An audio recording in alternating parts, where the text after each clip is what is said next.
बिस्मिल्लाहिर्रहमानिर्रहीम। मैं हूं मुज़म्मिल हुसैन और आज की इस वीडियो में हम करने जा रहे हैं मैथमेटिक्स क्लास फर्स्ट ईयर।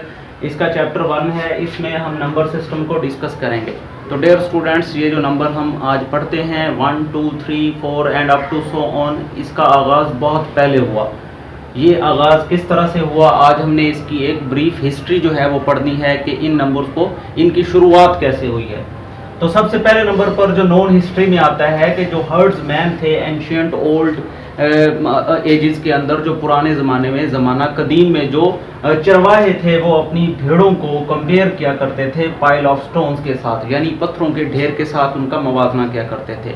जब वो सुबह के वक्त चराने के लिए निकलते थे और वापस रात को लौटते, शाम को लौटते, तो उससे वो मवाजना करते उन पत्थरों के साथ, जिससे उन्हें पता चलता कि कितने जानवर, कितने एनिमल्स या कितनी शीप जो हैं वो मिसिंग हैं। तो इसके बाद जो है डेवलपमेंट होती गई। जाहिर है कि ये एक मुश्किल प्रोसेस था। जिनके पास ज़्यादा जानवर थे वो इस तरह से मवाजना नहीं कर सकते थे या उन्हें मुश्किल पेश आती। तो फिर उन्होंने इसको मज़ीद डेवलप किया। जिस तरह आप जानते हैं इंसान अशरफुल मखलूक़ात है और हमेशा वो बेहतर से बेहतरीन की तरफ जाता है। तो फिर जो है बार्स का इस्तेमाल किया जाने लग गया। जिस तरह से आपको नजर आ रहा है, ये बार्स या इन्हें स्ट्रोक्स भी कहा जाता है। ये बेसिकली इजिप्शियन जो है उन्होंने इनको ईजाद किया। वो बेसिकली उन्होंने कैसे किया, ये अपने हाथ की जो 5 उंगलियां हैं इनकी मदद से वो गिनती किया करते थे, जिनको वो बार्स की मदद से यानी इन स्ट्रोक्स से रिप्रेजेंट किया करते थे। फिर डेवलपमेंट होती गई। तो फिर राउंड अबाउट 5000 BC यानी 5000 कबल मसीह मिस्री लोग ही, इजिप्शियंस जो थे, उन्होंने एक नंबर सिस्टम डेवलप कर लिया था जिसकी बेस 10 थी। जिसकी बेस क्या थी? 10 थी। लेकिन वो बेस 10 इस तरह के नंबर नहीं थे जो आज हम पढ़ते हैं। तो उसके लिए वो क्या करते थे, उनके पास ये एक सिंबल वो इस्तेमाल करते थे, जो आपको उल्टे यू की तरह नजर आ रही है, वो 10 के लिए इस्तेमाल किया करते थे। और ये जो आपको सिंबल नजर आ रही है, ये वो इस्तेमाल किया करते थे 100 के लिए। अब जब कोई भी नंबर उन्होंने लिखना होता तो वो इन सिंबल्स को यूज किया करते थे, जो आज हम 1 2 3 की फॉर्म में यूज करते हैं। उनके पास ये फॉर्म नहीं थी, वो इन सिंबल्स को यूज करते थे। जिसकी एक एग्जांपल भी यहाँ पर मैंने मेंशन की है। फॉर एग्जांपल, जो आज हमारे पास 224 है, इसको वो किस तरह से लिखा करते थे, तो ये उसका तरीका हमारे पास है। ये आपके पास सिंबल्स, तो ये 100 100 200, उसके बाद 10 एंड 10 20, ये हो गया 220, और 4 जो है वो बार इस्तेमाल किए। इस तरह से ये बन गया 224। सिमिलरली मैंने एक और नंबर भी लिखा है जो कि 34 है। 34 को वो कैसे रिप्रेजेंट किया करते थे, इसके लिए वो 10 10 10, ये 30, और ये हमारे पास 4 जो है वो बार का इस्तेमाल करते थे।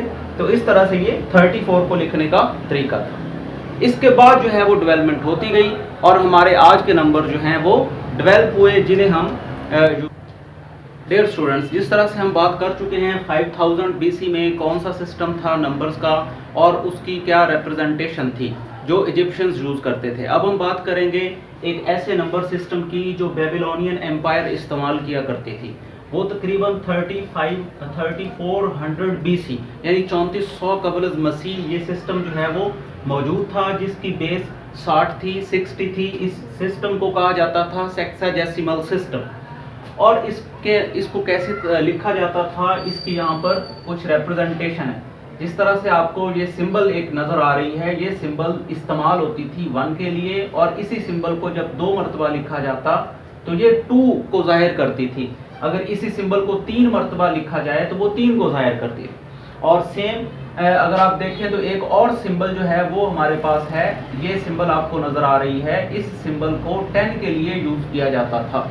और अगर किसी डिजिट को, जिस तरह से 21 एक नंबर है, इसको जाहिर करना होता, जिसको आज की दुनिया में हम 21 बोलते हैं, वो किस तरह से रिप्रेजेंट करते थे 10 10 एंड 1, तो इस तरह से बन गया 21। तो 21 के लिए वो ये नंबर जो है वो लिखा करते थे। इस तरह से अगर 34 है तो ये आपके पास 10 है, 10 10, ये 30 हो गया, और ये 4 को जाहिर करता है। इस तरह से बन गया 34। तो ये था बेबीलोनियन एम्पायर, यानी जो सेक्साडेसिमल 60 का निज़ाम इस्तेमाल करते थे। अब हम आगे बढ़ते हैं। इसके बाद जो है वो रोमन्स, जो सबसे ज़्यादा मशहूर है, जो फेमस हुआ सिस्टम वो रोमन्स का सिस्टम है। इसके अलावा भी बहुत सारे सिस्टम्स इंट्रोड्यूस करवाए गए, लेकिन वो इतने कारगर साबित नहीं हुए, जिसकी वजह से उनका यहाँ पर जिक्र नहीं कर रहा हूँ। तो रोमन्स जो यूज़ किया करते थे वो बेस 10 वाले नंबर सिस्टम को यूज़ करते थे, और ये तकरीबन 14वीं सदी तक ये सिस्टम चलता रहा, और ये यूरोप के अंदर काफ़ी मशहूर सिस्टम था। ये किस तरह से जाहिर करते थे, ये आपके सामने बार आपको नज़र आ रहा है, ये 1 के लिए लिखा जाता। अगर ये 2 दफ़ा बार है तो वो 2 को रिप्रेजेंट करता।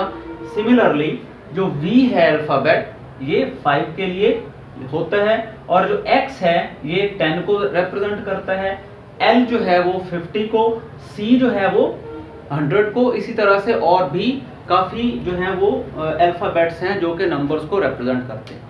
अब इनकी मदद से इनको अरेंज करके हम डिफरेंट नंबर्स जो हैं वो बना सकते हैं। जिस तरह से एक नंबर लिखा हुआ है CLX, अब C जो है ये 100 को रिप्रेजेंट करेगा, L जो है वो 50 को, X 10 को।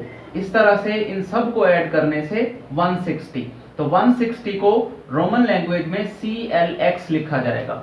इसकी एक जो खास बात है वो ये कि जब आपके पास जो बड़ी क्वांटिटी को रिप्रेजेंट करने वाला सिंबल है, इसके बाद छोटी क्वांटिटी वाला लिखा जाएगा, तो फिर हम उसे ऐड करेंगे, और अगर बड़े से पहले छोटी क्वांटिटी लिखी जाएगी तो उसे हमने सब्ट्रैक्ट करना है। जिस तरह से यहाँ देखें, L जो है वो 50 को रिप्रेजेंट करता है और ये 1 के लिए है। अब L जो है बड़ी क्वांटिटी को रिप्रेजेंट कर रहा है, 1 जो है वो छोटी क्वांटिटी है। इसको जब हमने लेफ्ट साइड पे लिखा है तो ये सब्ट्रैक्ट हो गया, यानी 50 में से 1 माइनस करेंगे 49। और अगर इसे हम राइट साइड पे लिखेंगे, बड़ी क्वांटिटी के राइट साइड पे जब छोटी क्वांटिटी लिखी जाएगी तो उनको ऐड करना होगा, उनकी वैल्यूज को ऐड करने से हमें जो है वो नंबर मिलेगा। तो इस तरह ये बन जाएगा 51। अब यही सिलसिला जारी रहा, और तकरीबन 6वीं और 7वीं सदी में इंडो अरेबिक नंबर सिस्टम या न्यूमरल्स जो हैं वो इंट्रोड्यूस हो चुके थे, लेकिन यूरोप के अंदर ये निज़ाम जो है वो 14वीं सदी तक जारी रहा। अब हम बात करेंगे इंडो अरेबिक जो नंबर सिस्टम है, इसको हम डेसिमल नंबर सिस्टम भी बोलते हैं। डेसिमल नंबर सिस्टम इसे क्यों कहा जाता है, क्योंकि ये 10 नंबर्स पर 10 न्यूमरल्स पर मुश्तमिल है। 0 से लेकर 9 तक अगर आप इसे गिने तो ये 10 आपके पास डिजिट्स बनते हैं, इन्हें न्यूमरल्स भी कहा जाता है। ये वो निज़ाम है जो आज भी हम अपनी मैथ में या अपने हिसाब में जितनी भी साइंस है, जितनी भी स्टडीज़ हैं, वो इस सिस्टम में हो रही है ज़्यादातर। अब ये जो नंबर सिस्टम है, इसको हमने इसकी एक ख़ास वैल्यू ये है कि इसमें आप पोजीशन वैल्यू या प्लेस वैल्यू को इंट्रोड्यूस करवा सकते हैं। इनको यानी अरेंज करने से नए नंबर्स आ जाते हैं। तो हमारे पास जितने भी नंबर्स बनते हैं वो बेसिकली इन 10 सिंबल्स को रिप्रेजेंट करने से या उनको अरेंज करने से ही नए नंबर मिलते हैं, जो कि आजकल की दुनिया में हम यूज़ करते हैं। That's all. इसके बाद इसकी क्लासिफिकेशन है वो इंशाल्लाह अगली